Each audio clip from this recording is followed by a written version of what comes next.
an Unspoiled Network podcast. This is Spoil Me, covering The Magicians, Season 3, Episode 12, The Fillorian Candidate. In this episode, Margo and Elliot trick Tick into having an election. It has the desired outcome, but certainly not the expected outcome. Also, Julia is really stretching out what she's doing with her magic, and we find out what the hell is going on with Reynard. Welcome to Spoil Me.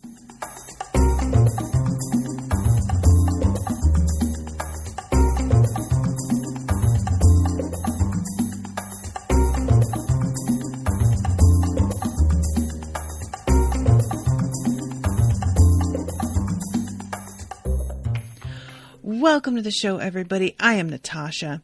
Thank you very, very much to Jessie for commissioning this episode.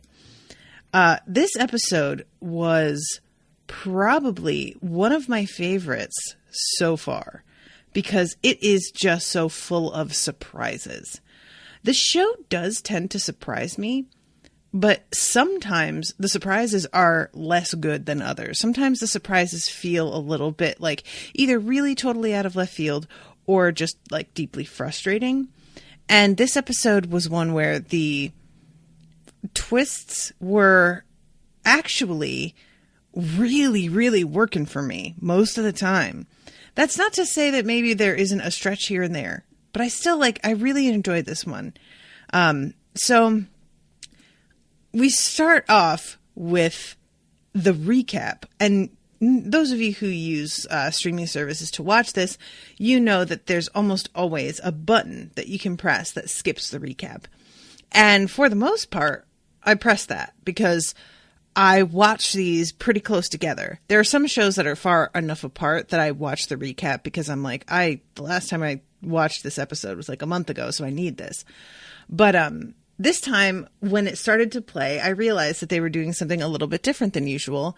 And it turns out that they've decided to have Josh doing the recap for the benefit of what they are calling now Penny 23. Penny 23 is new to our timeline, does not know what the fuck is going on. And it's a really interesting bit of acting. Because he's not like, obviously, the people in each timeline are the same people. Like they aren't, their personalities might have shifted because of things that have happened to them. But the timelines all started in the same place with these characters coming from the same place and being the same people. So this isn't like, a bizarro version where all of a sudden Alice is really stupid. These are characters who are like essentially exactly the same, except that their experiences have been different. And so their attitudes towards things now are informed in different ways. So Penny is essentially the same person in a lot of senses, but he has just enough of a, what's the word I want? Maybe like a gravity to him that it really does feel like he's a different person. He isn't quite so snarky in like a mean-spirited sort of way as Penny had, the Penny that we know. And he just seems to take things a little bit slower and think things through a little bit more and be generally more considerate of how people are feeling around him. And that's not to say that our Penny wasn't considerate, but it was more like he would consider it and then just be like, well, fuck him. And this Penny feels like he's not doing that. Like he doesn't have that kind of attitude. Now, granted, we haven't seen much of him yet, so I may eat my words. But as of right now, I am sort of fascinated at watching somebody play a different version of the same character that is informed by all of the same life experiences up until only like what, a year ago? Like the timelines, what, maybe like 2 years ago, max. Like, it really feels like a year to me, but there have been a couple of time jumps that get a bit confusing because time is different in Fillory. So it's saying like 3 months in Fillory, but then when we go back to our time, it's only been like a week or so. So we get a pretty fun montage of everything that happened. Right. Because the way that Josh says it, a bunch of stuff happened that didn't really matter until they ran into a mysterious figure, which of course is me. And he says, we became kings and queens. Well, everybody but you. And it's also funny because he says he was not there for that. Like that does not include him, but he's sort of making it sound like it. And he says at one point, I had a threesome with 2 harpies, and then it says footage not available, which was really fun. And he says something about how you signed a 1 billion-year contract to help out with the library. And when Penny stops and just says, wait, who's that? It really is. A couple of you have mentioned that Katie is not a character in the original books, that she was an addition made by the show that a lot of people actually seem to really enjoy. I think Katie's a great character. It surprised me to find that she wasn't a part of things. I sort of feel about her, without obviously having read the source material, as I do about Daryl on The Walking Dead. Daryl is just like one of the better characters, and he was not an original. And I'm just kind of like, oh, maybe that means the source material was lacking something, which it was, by the way. But the fact that Penny 23, it's not that he wasn't in a relationship with Katie. He doesn't know who she is at all. That's very different. They never met, which that means that Hedge Witch Marina wasn't manipulating Katie's mother, which means something other than Katie, because the timeline is supposed to be different from when they, like, basically, like, what, about a month before they joined Breakbills? Is that how the timelines change?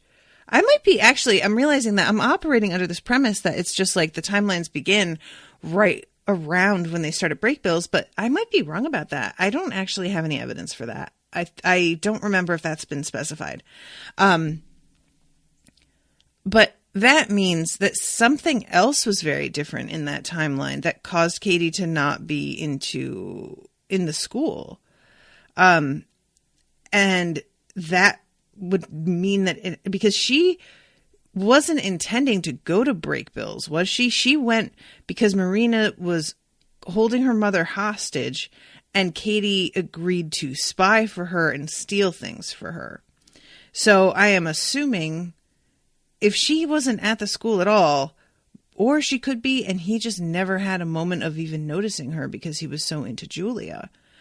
So it could be that, like, if Julia had gone to Breakbills, she may have been the one to catch Penny's eye rather than Katie, which is a weird thought. But I guess that could be. And then he just doesn't know who Katie is simply because he was caught up with another girl. So anyway, yeah. Josh's recap is pretty fun. He says something about how they're best bitches, and then it's like, I mean, that's what they said. I mean, best witches, and like corrects them. It's really funny. I really like this. The only person Katie could stand is you, and that pretty much cut both ways. And then you died, kind of. And then we, the summary basically ends with Penny just being like, what the fuck? Like, it is it's funny to see him be like, what the fuck, when we just came out of their timeline in which Quentin is the beast. And so our people had that exact reaction. I also liked getting to see each of the keys and then see them like get crossed out as we lost them again and then brought back again. like, this is actually a little bit helpful for me, the viewer, to watch, because the other, like, previously ons, they don't do a little subtitle that says key number 4. I really appreciated them doing that here and reminding me, like, oh, right. He says, you skip the 6th key. This makes no goddamn sense. No, it's intentionally confusing. Oh, okay, show. So yeah, this winds up,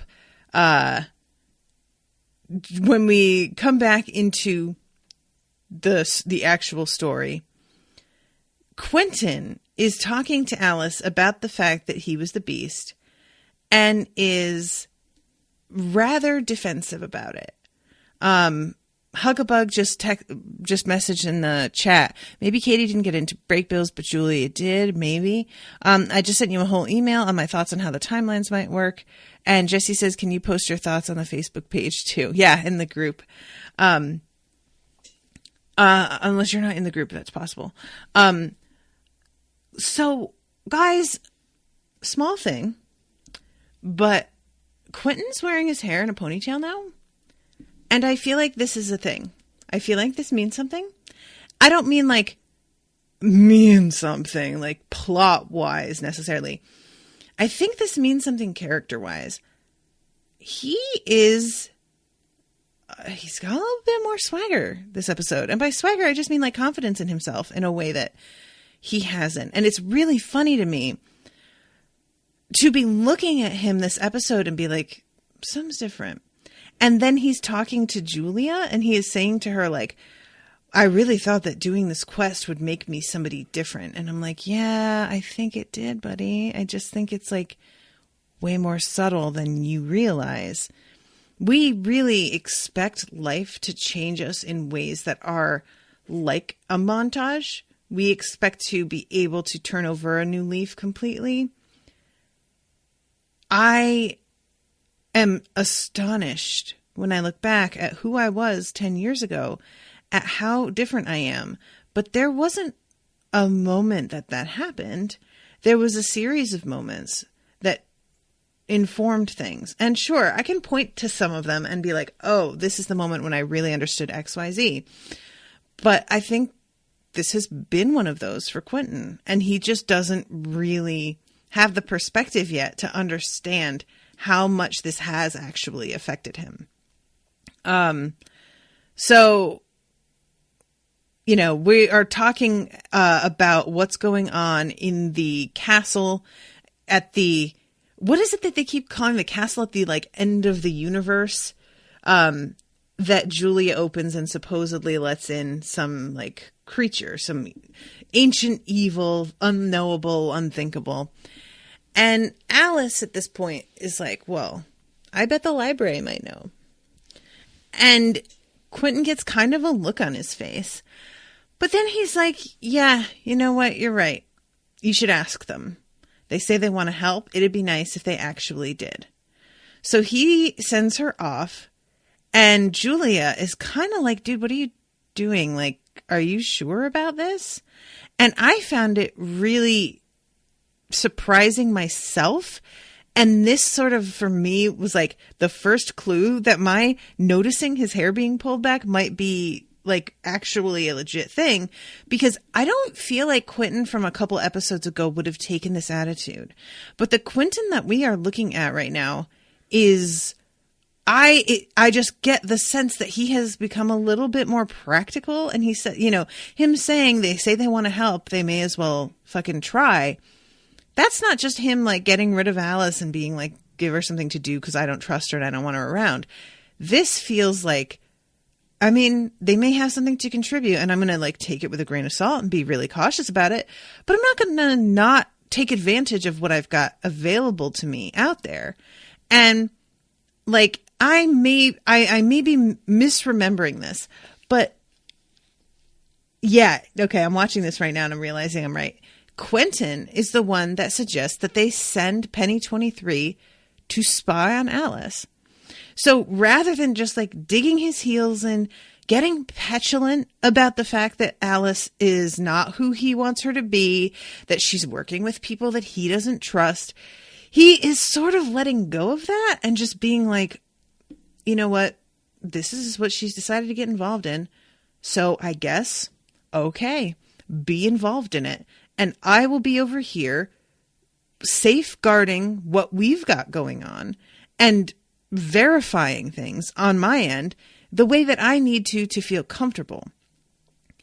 This is one of the first interactions between him and Alice that feels like he has honestly started to set aside the way that he feels about her and is just focusing on what it is they need to do and being very practical. It is so welcome. Oh, guys, I've just been waiting for this. And I am hopeful that things continue on in this vein. So Juliet goes to talk to Penny 23, who is checking up on the news. He says something about how he was living in like a post-apocalyptic world and it wasn't this fucked up, which I mean, yeah, that's fair. And she asks Penny to follow Alice. And it's an interesting conversation because Julia is like, look, I know that you and I are basically strangers and I could manipulate you into going because you like had feelings for a version of me, but I don't want to play that kind of game. You should want to fix magic, and doing this will be part of that puzzle. So if that's something that you want, you should also want to do this. So then we go to the library and we see Alice talking to the head librarian, who honestly is starting to just really irritate me. And I think that's the point. I think that's what we're meant to be feeling at this point. And the head librarian is basically like, you know, the gods put things there that we don't know about. And perhaps there is some horrible monster that will like eat all of space and time. Or maybe they just like fucking with us because they know that as librarians, we want to know things and they just like to torment us, you know, like, yeah. So Alice is trying to argue with her about who they can talk to. And she says, well, you have like a god. They're the ones that put things in that room. You and your friends have had a fair number of interactions with gods out of the people that I know. So maybe you should find one of your old god friends and talk to them about what the hell is in there. Then things transition to a weird... It's obvious from the way that Alice is talking about this that they have discussed the siphon before. The siphon does not look like a siphon. It's this it's like round, but it looks sort of like it's a larger contraption that collapses down into being round rather than like, it sort of looks like if you were to have like a folding chair that folded up to be a ball. It looks like it comes apart or opens and expands somehow. And Alice knows what it is right away, says that she thought it would be bigger. And the librarian says it needs to be powered and it requires a lot of energy.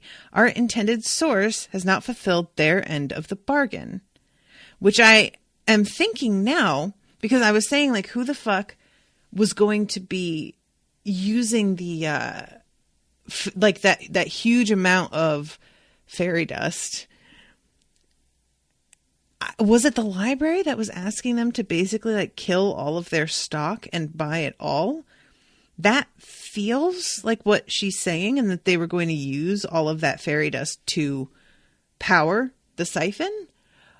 If that's so, I am just like, I think deeply misunderstanding how the fairy dust worked, because when she's saying a lot of power, I guess that what it would be, because like I'm thinking about how the fairy dust just gives you magic back. It's not like it's gives you more power than you had before, as far as I know. So maybe it's just enough of a supply that they can give it to a larger number of librarians and have more people functioning for the spell that they need to power up the siphon.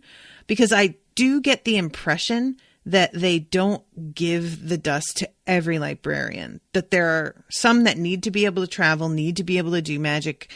And then there are others that are just at location doing shelving and they don't actually need magic to do the job that they do. So maybe it just means that they're able to hand out more of it to get more people involved in doing this powering up. Michael says, I guess you can just snort a lot of it. I mean, we saw Irene get that rash. Obviously, the library is ruthless. So maybe even if it would hurt their people, they would still let them do that because they consider that a reasonable sacrifice.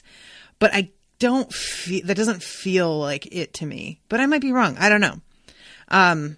So Alice is like, so, okay, if we don't have the power, what the fuck are we supposed to do? And she says, your friend Julia, she is powerful enough. If her magic were implanted into the siphon. And Alice is like, dude, no way will she agree to that. And the librarian just pulls out a fucking vial of dust and says, then you'll have to take it from her by force. We've all made sacrifices in pursuit of our greater purpose.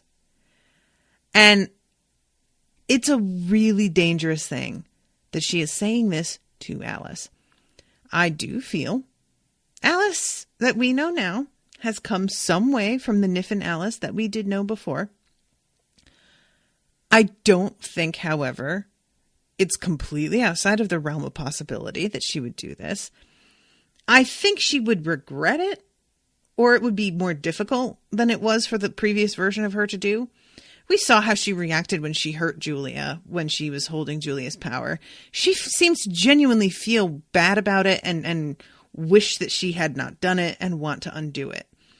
But out of everybody, the only person that I think the librarian could say this to who would even consider it, Alice is the one.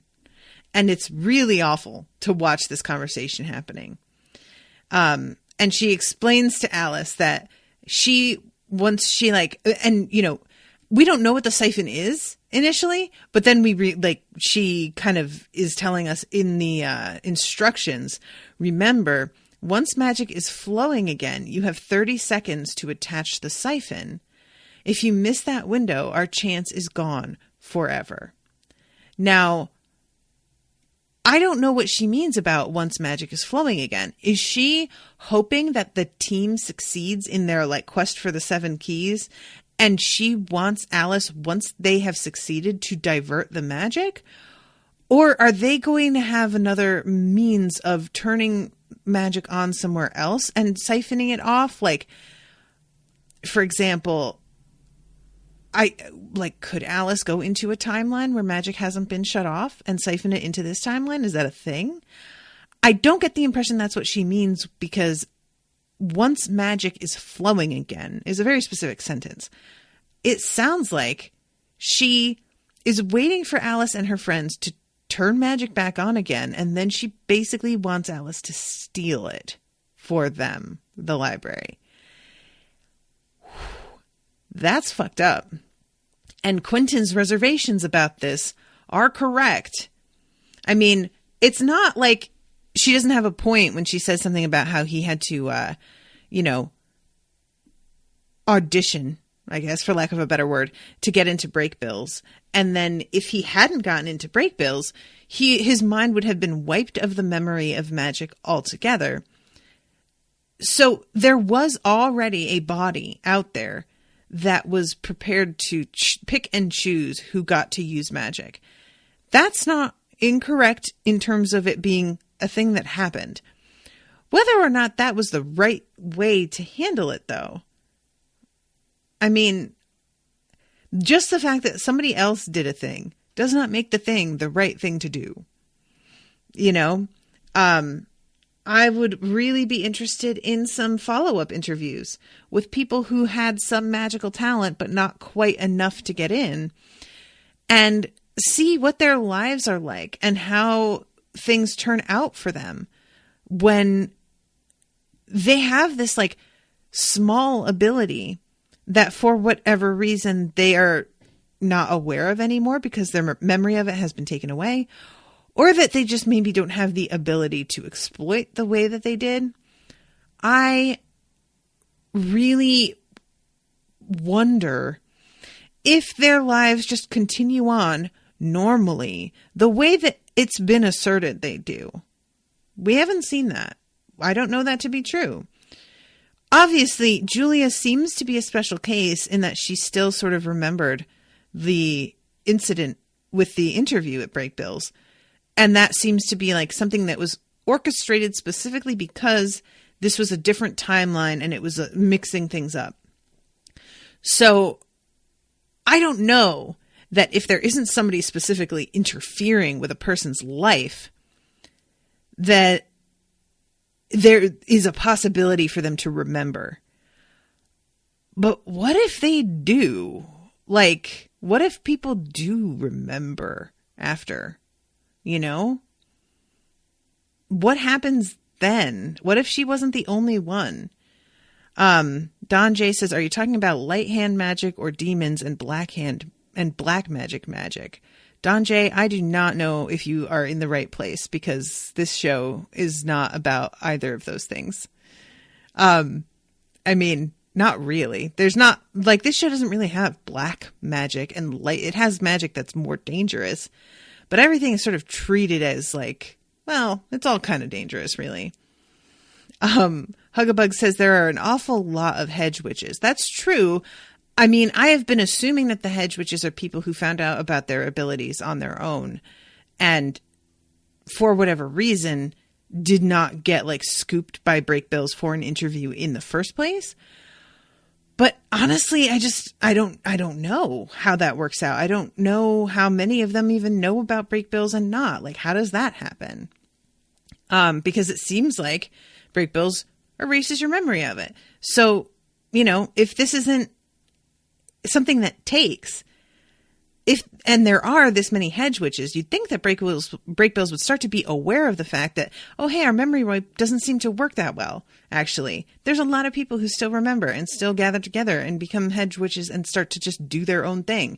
And maybe we shouldn't be rejecting people the way that we are and trying to wipe their memories the way that we do, because obviously that is not turning into a good system for anyone. So, you know, the argument that Quentin is making here to me holds plenty of water. And the fact that he sort of like shuts up when Alice argues like, well, Break Bills does that. I wanted him to argue a little bit more, but I think that he just hasn't quite thought it all the way through yet. And that once he gets a chance, he is going to realize that like, this is just a bad policy altogether, that we shouldn't be handling it the way that we do, full stop. Not just the library, but Break Bills as well should be different. And if that is something that he like that starts to kind of like settle in his mind, how is that going to affect the way that he approaches Break Bills from here on out? Because he has been sort of like, I mean, for him, Fillory was going to be the place that he finally felt at home. It clearly isn't really. I think Break Bills is more that for him. And is he going to want to change things up? Is he going to be able to, like, would he talk to Dean Fogg and try and be like, hey, what if we just didn't do it this way? So yeah, I don't know. Okay, so, well, and this is what I'm saying. Hugabug is saying they erase their memory, but they don't take away their power. So if they accidentally do something, they would then seek out other hedges. And that's my question, right? It's like, if you don't take their power and you don't put anything in place when you wipe their memory to sort of mitigate them being able to access that power, you are just setting them up to do some other drastic shit later. It just seems very poorly thought out. But I digress. So we see Alice leaving the library, and she walks right through Penny 23, who is watching this whole thing. Keep in mind, he just saw her talking to the librarian about maybe killing Julia, and Julia is the woman that he was in love with, who is his soulmate. So this is going to be something that he takes a little bit personally. So then we go to Fillory, and they're on their flying ships still. Josh has come through with Fen and is bringing Taco Tuesdays to Fillory. Guys, can I ask y'all something? Where the fuck is Poppy? Did she die? She didn't die, did she? Where'd she go? What happened there? I thought that she was just like back living in the physical kid's house as well. Fucking Quentin. Just being around. It's been like a couple episodes now. I have seen hide nor hair of this bitch. And I'm not like mad about it. But also I'm confused about it. Hugabug says she bailed after the Underworld and Mirror Bridge. Did she? God, I just don't remember that at all. I mean, that's a perfectly good reason to bail. Shit went left. So, sure. I mean, you know, her friend Victoria died. I can understand just being like, never mind, I don't want to do this. But I just don't remember her saying that she was out. But, okay, that's fine. So we have this moment between Elliot and Fen where he basically tells her, look, I understand that you were promised to me because I was going to be in a position of power. And I'm not a king anymore. And if this is not something that you wanted, you don't have to be married to me, and I'm not going to take it personally. There's not a whole lot in it for you anymore, especially considering I'm not like the best husband. So, you know. So she tells him, you know, look, as much as it sounds terrible that I was just like promised to somebody that I had never met simply because they were going to be a king eventually, despite that being not an awesome setup, my alternative was to marry one of the 3 shitheads that lived in my village. And she says, now those boys want to drop you off a waterfall, and that's them being polite. And I didn't realize, like, is she talking about Tick specifically, or is she just talking about those boys being part of the Fillory population in general? But yeah, and he's like sort of smiling when she first starts talking, but she says, what do you think they would do if they got their hands on me? And Elliot sort of blinks and is like, oh shit, I thought this was going to be like a little fun, like, oh, I still like it, but no, this kind of got dark actually. And she says, I can't go back to my old life. I'm stuck with you. And that means you're stuck with me. And like, you know, not for nothing, you don't have to go back to your old life. You could choose to do something totally different. You could go back to our dimension and live there, you know? But I understand that the show just wants her to be with Elliot for right now. They want her to be part of this story. But I would have liked for them to acknowledge that there is a third option that does not include just trying to return to the way that she was. So then there's this amazing moment of Margo showing Josh the rabbit that they got back when they tried to ask the fairy queen for the key. And it's just chanting over and over again, eat my ass, eat my ass, eat my ass. I mean, it just keeps on saying it. Oh my God. So what they decide to do when they finally speak to her is really smart. I don't know why this had not occurred to me or anyone else, evidently. I think it's because I assumed she's the way this goes down is that they figure out the fairies are terraforming parts of Fillory because the fairy realm, for some reason, does not allow them to procreate. So there are reasons that they need to be able to come in and out of Fillory freely. I didn't really none of us knew that that was the way things worked. I do think that I assumed when she says that giving them the key would mean the collapse of the fairy realm, I thought that would mean that she and all of her people would be like physically weakened. But I guess not. I guess we haven't actually seen the fairy realm. So I only had a very basic idea of what it even means. The fact that human beings that have not made deals with fairies can't see fairies makes me think that the fairy realm is essentially invisible, the way that it is in legends on Earth, where, you step into a circle of mushrooms and then all of a sudden you're somewhere else. That's how I interpreted fairy realm to work in Fillory. I don't, again, have evidence for this, but I just sort of assumed that they would all lose that other dimension, and once stuck in Fillory, that there was something within that dimension that was like the wellspring that they drew strength or power or life force from, that they would no longer have access to. And this would be a huge problem for them. It appears that's not it at all. It's simply a place for them to go to be fucking safe from human beings, is the way it sounds. So if she gives up the key to them, they, in exchange, will give her a huge portion of land that they can plant their babies on. So creepy. They will have a fairy representative in the cabinet, because they're going to be actually, doing a democracy here. And they're generally just setting up a bunch of things to get the fairies involved as equals in the government of Fillory, which is just an extremely interesting proposal, given the fact that human beings, they can all see the Fae now because of the bathtub deal. Right? I think. So all of Fillory is aware of the Fae and able to see them when they're in Fillory. It's just back on Earth that humans can't see fairies. I'm assuming that's correct.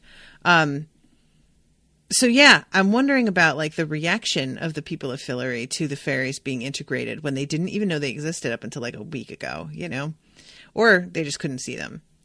So we have this, before all of that happens, there is a chat between Frey and her parents, in quotes, parents.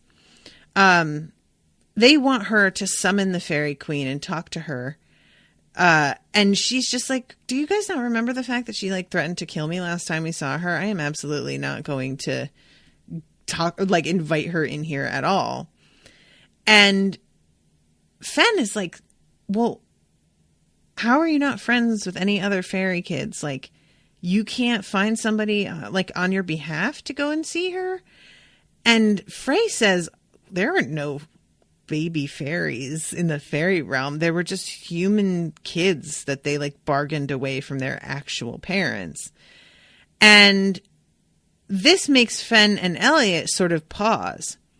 To be perfectly honest with you guys, I never even came close to drawing the conclusion that they draw. It makes sense why they draw it. I'm not trying to criticize that. I don't feel like it's that big a leap.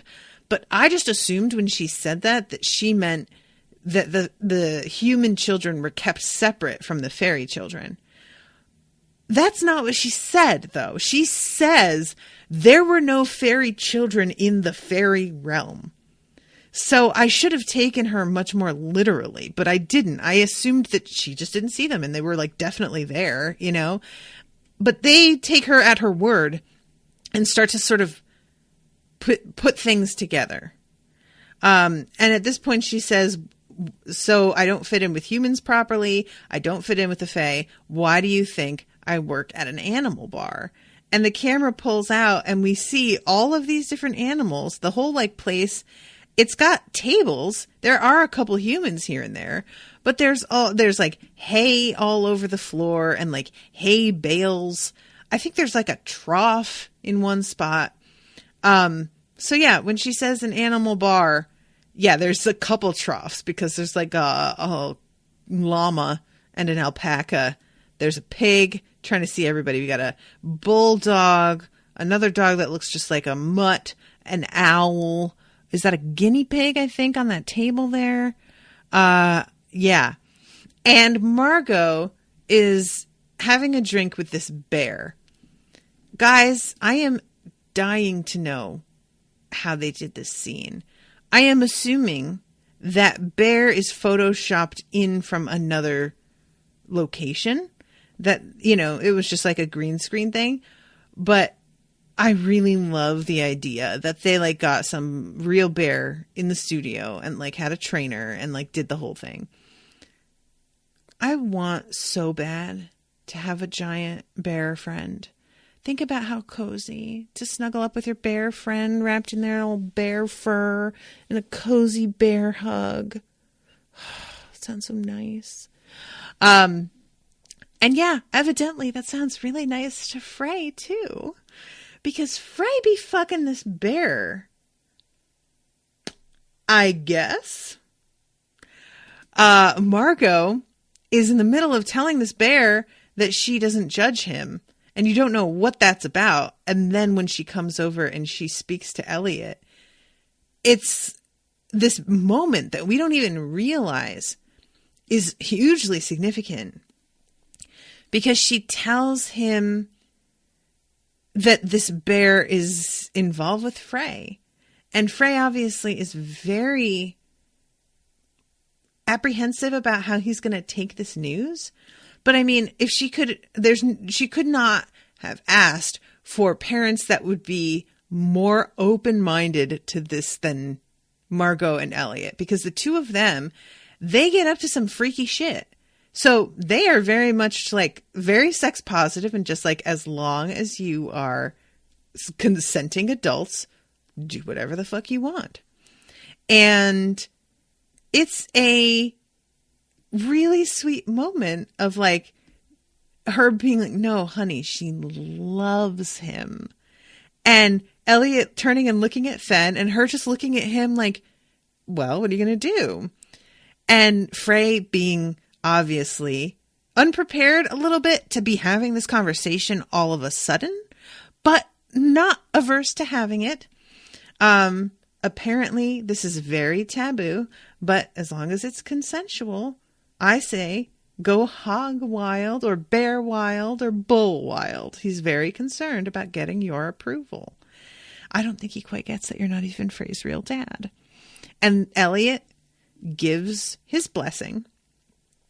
And this is the only thing he says, I'll say to you what I wish my dad had said to me. I'm so happy you're dating a bear. And it's cute because she does not know what he means by that. I'm pretty sure that slang isn't a thing here in Fillory. So I kind of wanted her to be like, why would you want your dad to say that to you? But it is a pretty funny line, honestly. Guys, when things go down later, because spoiler alert, they decide to force Flea. I keep doing this. I keep calling him Flea like the drummer.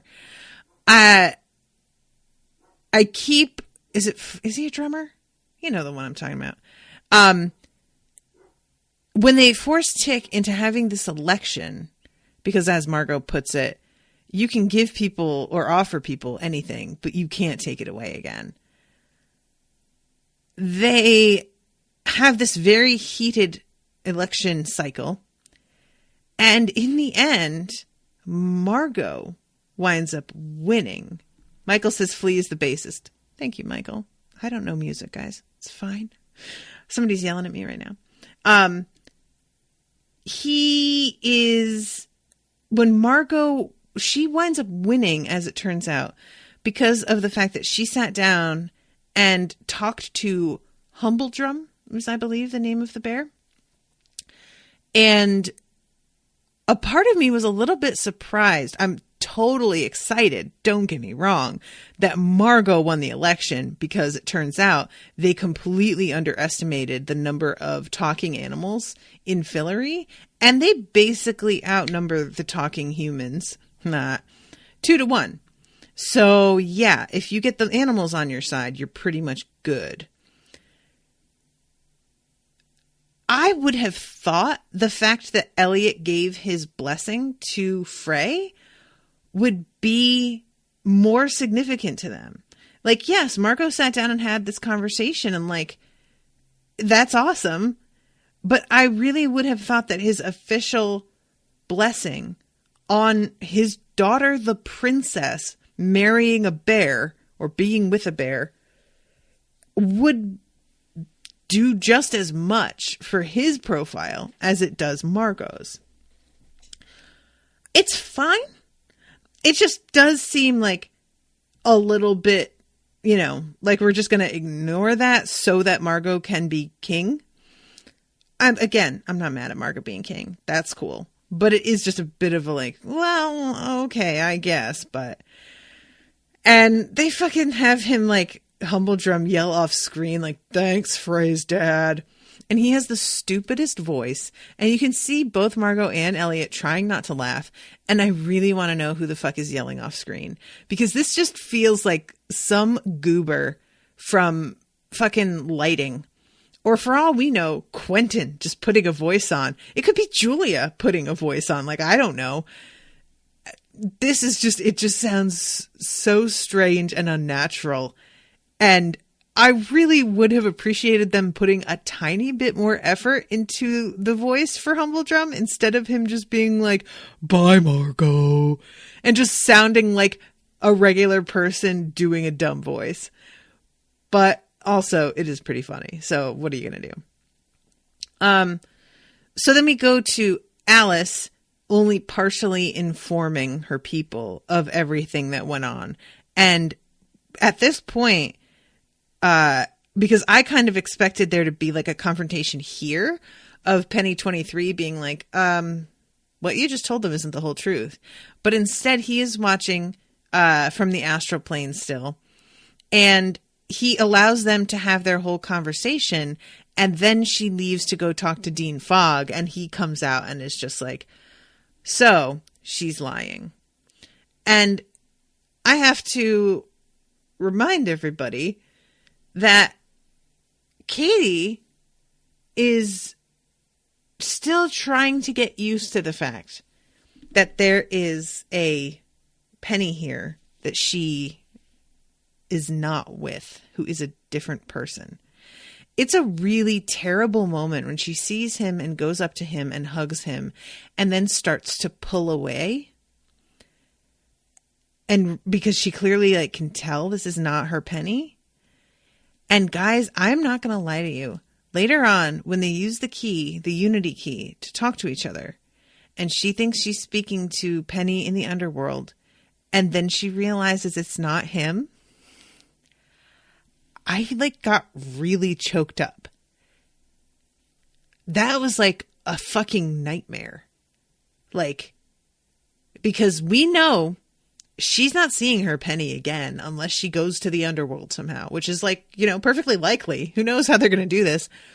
But he isn't coming out of there again. They won't be able to be with each other the way that they had before unless they figure something out. And it doesn't sound like he's interested in that anymore. He seems to be settling down there. And it really reminded, like, that moment of her just excitement and it just fucking killed. Like, those of you who have lost people are almost definitely going to be like, yeah, you have dreams the person isn't dead. You have real, ordinary dreams that they're back.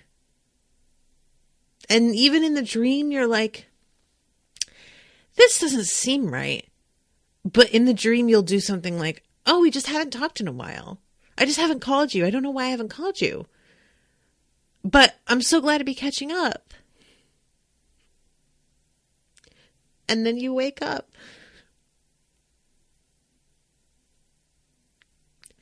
And it's like, part of me feels like the dream was a bit of a gift, getting the feeling that somebody is with you again. But it's also so cruel.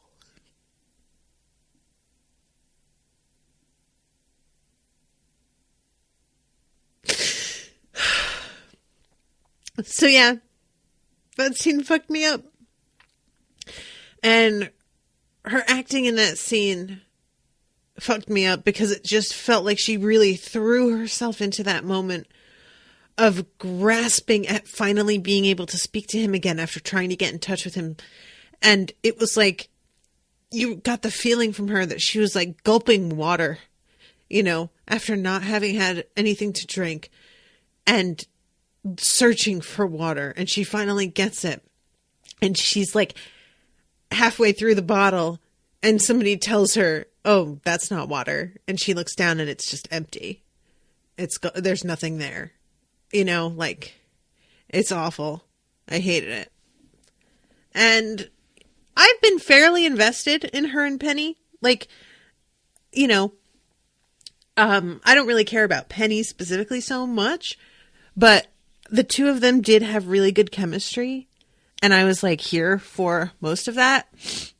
So it was tough to feel like this is sort of us like saying goodbye. I mean, not really. I don't doubt that we'll go to the underworld and see what Penny's up to and that he'll still be a part of things in his way. I don't think that they're getting rid of that storyline altogether. They wouldn't set it up as like being this big destiny for him if they were just going to completely walk away from him and his activity. But it does feel like it feels, because we just see him accept his fate down there, but we don't get closure between the two of them talking about it and her knowing what's going on. It feels like especially effective here because we as viewers are sort of in the same place that she is with not knowing what the hell is going on.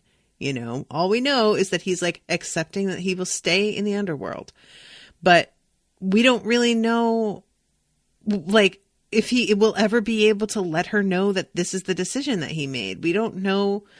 This is just, the uncertainty is just so terrible. So yeah, that whole subplot of her and Penny 23 talking and trying to like deal with one another, it's really, really well done. And it's so strange that he does not even know who she is, you know? So let's talk about what's going on with Julia. I've only got a few minutes left. Julia is starting to hear people's prayers. Is she like ascending? Is this what's going to happen? Her power has been growing the more she has decided to help people. And it appears now she is starting to reach a totally different plane of existence. She's hearing this whispering and she goes into a room and Dean Fogg is there on the floor, collapsed. And she tells him that she has been able to hear people and that she felt something coming from him, like desperation. And she's like, you know, let me try and heal your eyes. And he's a bit resistant. And it's just like, dude, that can really fuck me up. Like, you working your magic on an internal part of me can change who I am as a person. And she's like, I mean, if a regular magician did that, yeah, but I'm not exactly the way that I was. So I don't know that's how this works anymore. Let me give it a shot.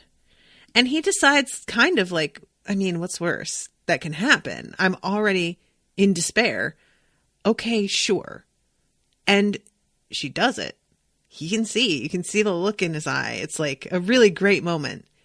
So then she starts to be like, shit, I could fix a lot of stuff. And then with the campaign, she is in Fillory because Josh is just like, oh, I really need to talk to Julia. And then she's just there. So no, she doesn't even need portals anymore. Now she can just appear where she's needed, which is crazy.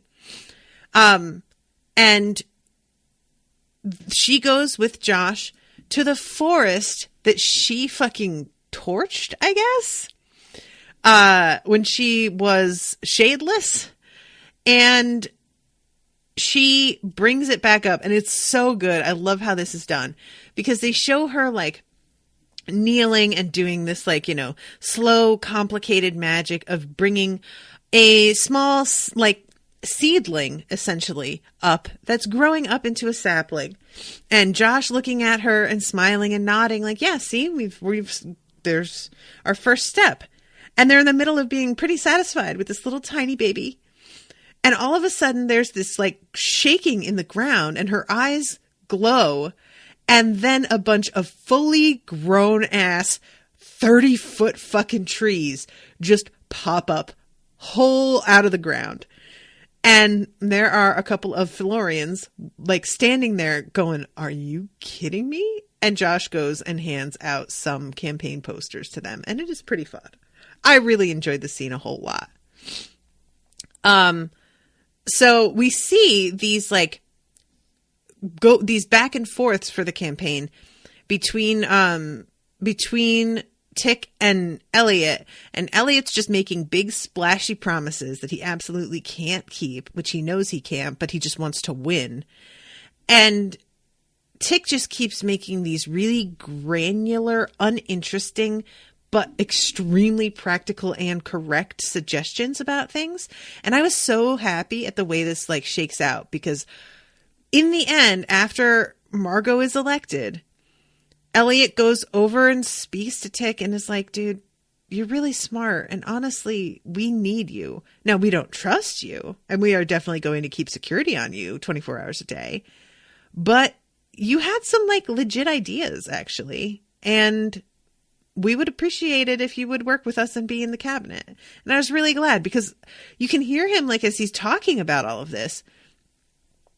This is not a man who doesn't know what he's doing. This is a man who doesn't know how to do the flash and PR shit required of somebody who is elected versus somebody who is simply in power by virtue of a coup. And I thought that was really fun. So I'm just going to summarize what happens here. The Fairy Queen makes the deal, and agrees to give them this key after her people have gotten settled in Fillory. And she goes up to Margo and is basically like, I fucking knew. I knew there was something about you and that you were going to make it. I just saw something. And she runs her hand over the side of Margo's face, and Margo gets a new eye. A fairy-made, fairy-sighted eye. It's got the larger, dark pupil that the queen and all the other fae have. But the queen winds up hiding it and makes it just look like a regular eye. And I do, like, there is a part of me every time that they decide to be like, oh, we can magically fix it. So it just, your injury is technically, like, still there in a way, but it just looks normal. I'm just like, yeah, okay, we get it. You just got tired of making her wear eye patches. You got tired of making it look like Quentin's arm was made of wood, whatever. But I'm not mad about it. You know, I think this is a lovely reward. She gets both her eyes back and she gets to be fucking king. Cool. I would like it if she could just be queen and that would be considered as high a title as king instead of having to call her king. I mean, this is like being like, oh, you are so competent and good at your job, we're going to call you Mr. instead. And it's like, well, no, can't I just be Ms. and not be like, have that just be like considered a lower station? But evidently that's not how it works here. So, okay. So Penny 23 and Katie have this talk about Reynard, and Penny is basically like, you need to find him. Like, that's probably what we need to do. And they go and talk to Julia. And I really thought Julia was just going to absolutely reject it. But it turns out that she seems confident enough with her power that she's not concerned about going to see him. And they managed to track him down because of her abilities, like really easily. She just teleports there. And I love it. They're outside like a pretty decent little house. They're all sort of griping about the fact that he's been set up pretty well, considering, and that they were hoping that he was like, you know, in prison somewhere. And then this little shitty car pulls up and we see Reynard getting out of the car, and he is the pizza delivery guy. And man, that was a lovely moment. I was so delighted by this. And he sees them and is like, fuck. And, you know, they go back to his apartment, which is like just sad. And he's apparently reading a bunch of like feminist literature.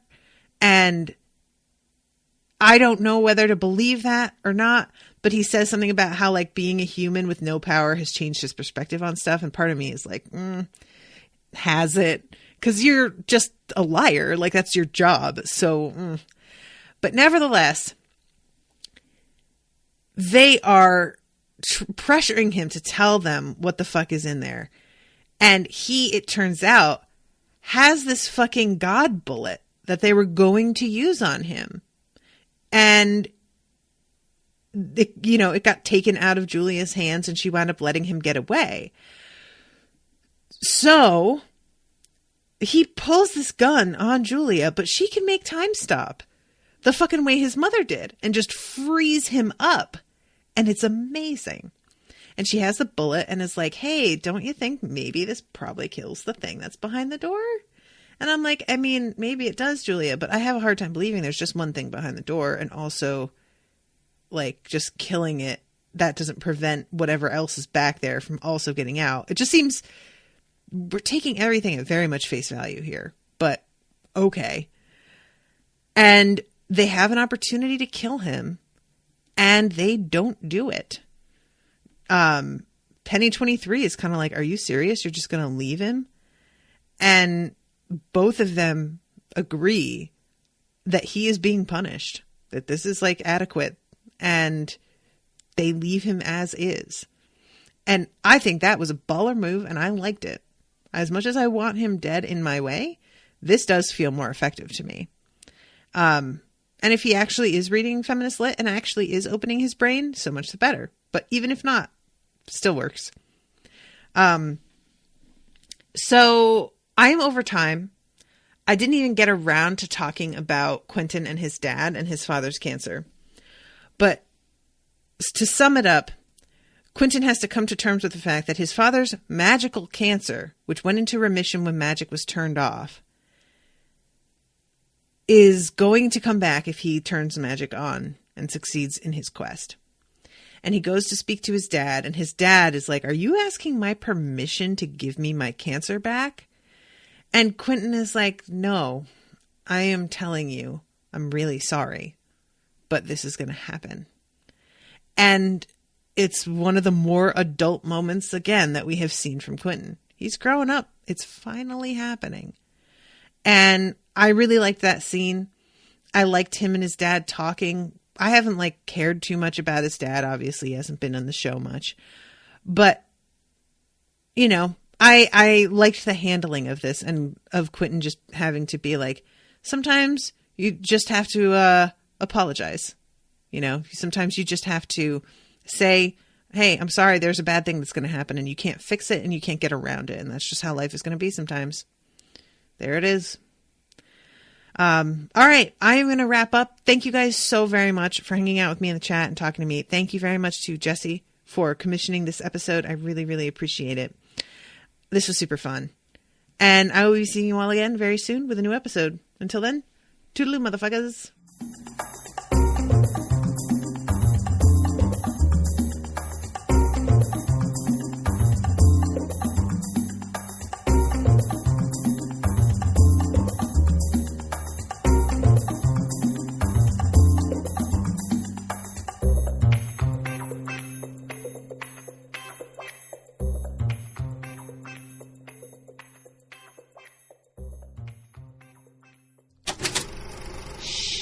That was an Unspoiled Network podcast.